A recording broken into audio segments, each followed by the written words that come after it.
മമ്മിയൂരിൽ mini ബസും Taurus ലോറിയും കൂട്ടിയിടിച്ചുണ്ടായ അപകടത്തിൽ 15ഓളം പേർക്ക് പരിക്കേറ്റു.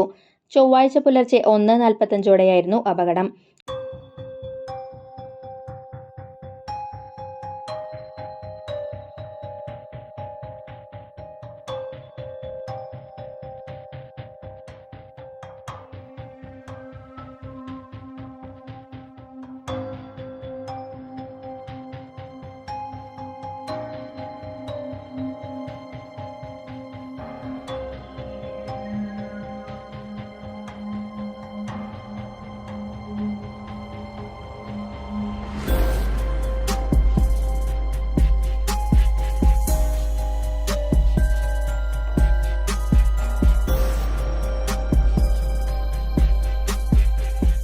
കർണാടക സ്വദേശികളായ ശബരിമല തീർത്ഥാടകർ സഞ്ചരിച്ചിരുന്ന മിനി ബസും ടോറസ് ലോറിയുമാണ് കൂട്ടിയിടിച്ചത്.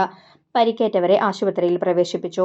അശ്രദ്ധയോടെ വാഹനമോടിച്ചതാണ് അപകടത്തിന് കാരണമെന്ന് നാട്ടുകാർ പറഞ്ഞു. ഗുരുവായൂർ ACP C പ്രേമാനന്ദകൃഷ്ണന്റെ നേതൃത്വത്തിൽ പോലീസും ഫയർഫോഴ്സും സ്ഥലത്തെത്തി രക്ഷാപ്രവർത്തനങ്ങൾക്ക് നേതൃത്വം നൽകി. അപകടത്തിൽ മുസ്ലിം വീട്ടിൽ സുലേഖയുടെ മതിലും ഗേറ്റും തകർന്നു. സമീപത്തെ ഇലക്ട്രിക് പോസ്റ്റും തകർന്നു വീണു. അടുത്തുള്ള കടകളും ഭാഗികമായി തകർന്നു. വലിയ തുകയുടെ നഷ്ടം സംഭവിച്ചതായി കടയുടമ ഷാജൻ പറഞ്ഞു.